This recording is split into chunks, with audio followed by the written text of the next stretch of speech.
It's your girl, Professor Cinephile, and I am back, and I am very excited to talk about this film today. Today, I am going to review Deadpool and Wolverine. I'm going to issue some spoiler alerts. As you know, I may talk about some things that you don't want to ruin the film for you. So come back after you've seen the film if you're not the person that's into spoilers. All right, y'all. All right. Oh my gosh. Where do I begin? Where do I begin? So, I go heavy with Marvel. I do the comic universe, the cinematic universe. I go hard with Marvel. They have, we can have our complaints and our ups and downs or whatever, but when they hit, they hit.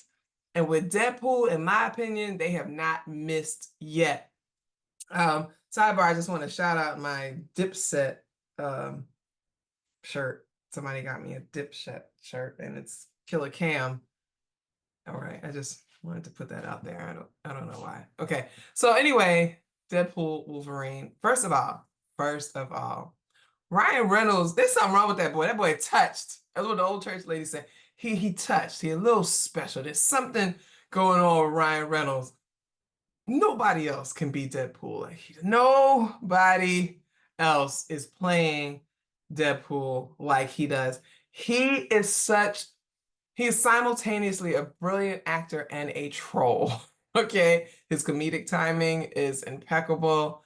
He was just so funny. There's a scene where he's dancing and you'll know exactly what I'm talking about.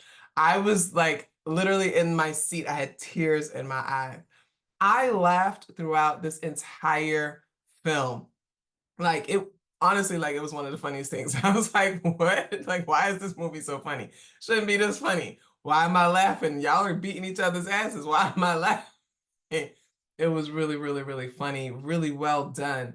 Um, so and again, I'm gonna say spoiler alert because I think this is important. They've done a really good job with kind of keeping this one close to the chest, but Wesley Snipes is in this film and he is playing Blade, okay?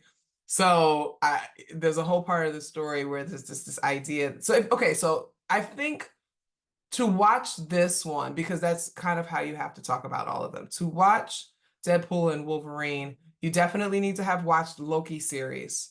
Go watch the Loki series because you need to understand what the TVA is. If you don't understand what the TVA is, this film is not really going to make much sense. There are some Marvel films you can watch them independently. They don't necessarily rely on other parts. Sure, it's helpful if you know things, but whatever. No, this Deadpool and Wolverine, you absolutely need to have watched Loki. You need to know who the TVA are. Okay.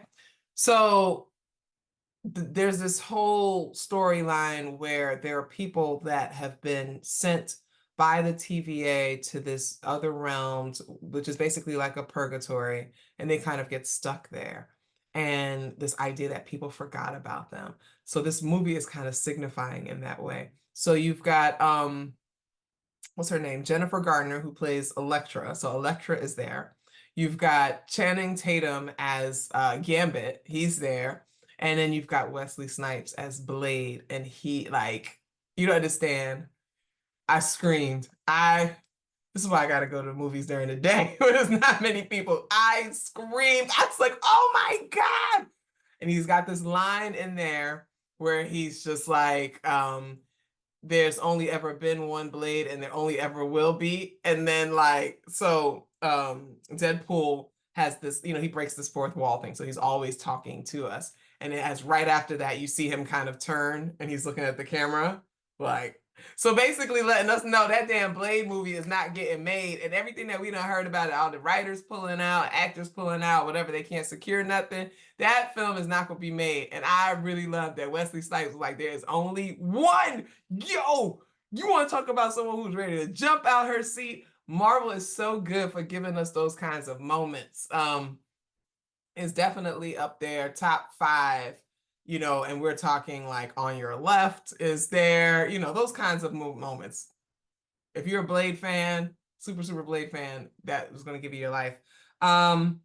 Really enjoyed the fight scenes. Like I said, some of them were really funny. A lot of the fights between Deadpool and Wolverine were hilarious because these are like, they regenerate. It's very hard to kill these people. And so they're like fucking each other up like big time. So that's also fun. Let's see what else do we like. Oh, there's so much, Deadpool, he kind of narrates the films. There are so many jabs taken at the film industry and all of that stuff. Like, I'm just like, okay, like, do you have to go that hard body on Disney and Fox? Like, do you have to like he does, but they do though, and that's really what adds to Deadpool's charm. So he's narrating this whole thing, and I just think it's really brilliant how he manages to be sentimental, compassionate, a badass superhero, but also ridiculously funny. They play up his queerness so much more. Like I feel like every Deadpool movie or whatever, every time we see Deadpool, I think he's gayer than the last time we saw him. There is a lot of gratuitous sexual stuff, okay? Gay sexual stuff, okay? Lots of things going in butts, okay? Lots of discussion about things going in butts. If that's something that troubles you, you may want to skip this moment because they talk about things going in people's asses like so much. There's so much of that. What else do I love about this film? Um, Entertaining. I didn't find any of the moments slow. Sometimes with the MCU, you can get some films that kind of drag on a bit. I didn't feel any of that. I felt like I was engaged the entire time. Um, I Even though I was sleepy, and I didn't even fall asleep in this film, and that's great. Because lately I've been falling asleep a lot. All right, so what else do I love about Deadpool? I want you to go see it. I want you to go see it if you are a fan of like the funnier side of the MCU, if you're a fan of the characters that don't necessarily get all love, like my favorite films are like the Ant-Man films, right? Not everybody goes hard body for the Ant-Man films. Those are my favorite. Usually you get folks, they love Spider-Man, they love anything with Tony Stark, but you don't usually get that. So to me, Deadpool is kind of like one of them side characters that doesn't get enough, and they play it up because he wants to be an Avenger, right? And his whole thing is that he gets rejected. He applies to be an Avenger. He's not picked. He kind of just is like, F it, I'm not going to do anything until his world needs saving. And then he steps up and he taps Wolverine. And it's really interesting. They talk about, because, they've gotten into this whole multiverse thing. That's where the TVA comes in and stuff. Um, they have a whole segment in there where they're like, okay, can we stop with the multiverse stuff? It's enough. We've overdone it. Let's let it go. I was crying because I feel the same way. I'm like, can we please let this multiverse shit go? Because I don't know what's going on. But yeah, no, they were talking about that. I'm gonna give it 4.5 hearts. I'm gonna give it 4.5 hearts. Only reason why I'm not giving it more is because I did think that it could have been a little less of the Deadpool commentary and just more on focusing on the story. Like I love that he does that. I love that he breaks the fourth wall. I love that he talks to the audience or whatever. But there were some times where I was just like, all right, just get to the point. Like why you have to stop every other line to make a joke. But I'm gonna say most of it was really hilarious. Oh, my mouth is really juicy right now. I don't know why I'm spitting everywhere. But anyway, I'm gonna give it 4.5 hearts.